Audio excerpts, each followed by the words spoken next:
Hello viewers, welcome back to the video. இன்னைக்கு நாம என்னத்தை பத்தி பார்க்க போறோம் அப்படின்னு சொன்னா ஒரு எக்ஸ்பெரிமெண்ட் வந்து தான் செய்ய போறோம். அது என்ன எக்ஸ்பெரிமெண்ட் அப்படின்னு சொன்னா சோடாக்குள்ள ஈனோவை போட்டா என்ன அவதானம் தோன்றும், அதாவது என்ன நடக்கும் அப்படின்னு சொல்லி தான் பார்க்க போறோம். இந்த வீடியோ பாத்தீங்கன்னா ஒரு இன்ட்ரெஸ்டிங்கான வீடியோ இருக்க போகுது. வாங்க வீடியோக்குள்ள போலாம். வீடியோக்குள்ள போறதுக்கு முன்னாடி நம்மளுடைய யூடியூப் சேனல் யாராவது புதுசா வந்திருந்தீங்கன்னா மறக்காம சப்ஸ்கிரைப் பண்ணுங்க, பக்கத்துல இருக்கிற பெல் ஐக்கனை கிளிக் பண்ணிடுங்க. வாங்க வீடியோக்குள்ள போலாம்.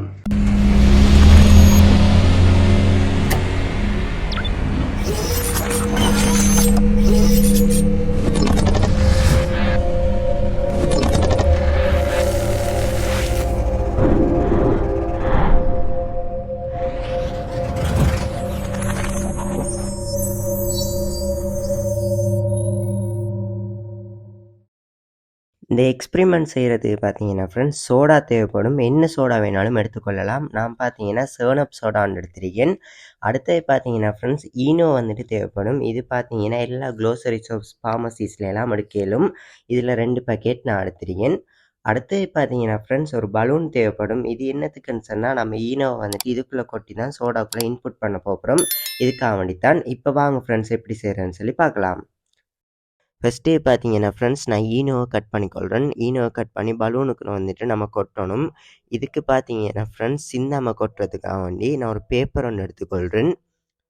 அந்த பேப்பரை வந்து கூம்போ ஷேப்பில் நான் வந்துட்டு மடிச்சுக்கொள்கிறேன். மடித்து அந்த பேப்பரை கீழ் முனையை பலூனோட வாயில் வந்துட்டு வச்சு கொட்டிக்கொள்கிறேன். இப்படி கொட்டினோம்டா ஃப்ரெண்ட்ஸ், வெளியிலெல்லாம் விழாத மாதிரி நம்ம கொட்டிக்கொள்ளும். நான் பார்த்தீங்கன்னா ஃப்ரெண்ட்ஸ், ரெண்டையும் வந்துட்டு கொட்டிக்கொள்கிறேன். பார்த்தீங்கன்னா ஃப்ரெண்ட்ஸ், நான் 2 பாக்கெட்டையும் கட் பண்ணி ஃபுல்லாகவே வந்துட்டு கொட்டிட்டேன். இப்போ பார்த்தீங்கன்னா ஈனோ பலூனுக்குள்ளே இருக்கி. அடுத்து பார்த்தீங்கன்னா ஃப்ரெண்ட்ஸ், நான் சோடா போத்தலை ஓப்பன் பண்ணிக்கொள்கிறேன். சோடா போத்தலை மூடி ஓப்பன் பண்ணதுக்கப்புறம் போத்தலோட வாயில் பலூனோட அந்த ரப்பர் பட்டியை வச்சு ஃபுல்லாகவே வந்துட்டு இது செஞ்சு கொள்கிறேன். இப்போ பார்த்தீங்கன்னா ஃப்ரெண்ட்ஸ், நம்ம ஃபுல்லாக வந்துட்டு செஞ்சிட்டோம்.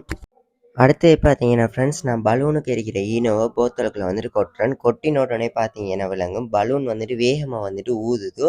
அதே இது பார்த்தீங்கன்னா போத்தலுக்குள்ள நிறைய நுரை வந்துட்டு இருக்கிற மாதிரி காணக்கூடியதாக இருக்கும். ஏன் இது அதிகமாக பொங்கி வருது, இதற்கான காரணம் என்னன்னு பார்த்தீங்கன்னா ஃப்ரெண்ட்ஸ், ஈனோவில் sodium carbonate, sodium bicarbonate, citric acid இவைகள் வந்துட்டு காணப்படுது. அதே இது சோடா பார்த்தீங்கன்னா அது ஒரு கார்பனேட்டு வாட்டர் தான். அதில் இருக்கிற கேஸ்க்கு காரணம் கார்பனீரோக்சைடு வாயு ஹை ப்ரெஷரில் வாட்டரில் டிசால்வ் பண்ணுறது தான் இதற்கான காரணம். எக்ஸாம்பிளுக்கு பார்த்தீங்கன்னா ஃப்ரெண்ட்ஸ், இப்போ சோடா கீழே விழுந்தாலோ அப்படி இல்லாட்டி நம்ம சோடா குளுக்கலாம் அதுக்குள்ளே கேஸ்ட் அதாவது நுரைமாய் பொங்கி வரதுக்கு காரணம் இதுதான். கார்பனேட்டு வாட்டர் சோடா இருந்தாலும் சோடாவில் வாட்டர் கண்டென்ட் அதிகமாக காணப்படும். அதால் என்ன நடக்குமெண்டா, சோடாக்குள்ளே ஈனோவை போடக்க ஈனோ பார்த்தீங்கன்னா சோடாவோட ரியாக்ட் பண்ணி அதிகமாக வந்துட்டு பொங்கி வரும். அதிகமாக பொங்கி வரதுனால தான் பலூன் வந்துட்டு விரிவடையுது. இதுதான் ஃப்ரெண்ட்ஸ் இதுக்குரிய காரணம். என்ன ஃப்ரெண்ட்ஸ், இந்த வீடியோ பார்த்துருப்பீங்க அப்படின்னு சொல்லி நான் நம்புறேன். இந்த வீடியோ எப்படி இருந்துச்சு அப்படின்னு மறக்காம கமெண்ட் பண்ணுங்க. இந்த வீடியோ பிடிச்சிருந்தா லைக் பண்ணுங்க, ஷேர் பண்ணுங்க, கமெண்ட் பண்ணுங்க. மறக்காம ஜுஹரி கிரியேஷன் யூடியூப் சேனலை சப்ஸ்கிரைப் பண்ணுங்க. மீண்டும் ஒரு நல்ல ஒரு வீடியோடன் சந்திக்கும் வரை உங்களிடமிருந்து விடைபெறுகின்றோம். ஜுஹரி கிரியேஷன். தேங்க்யூ.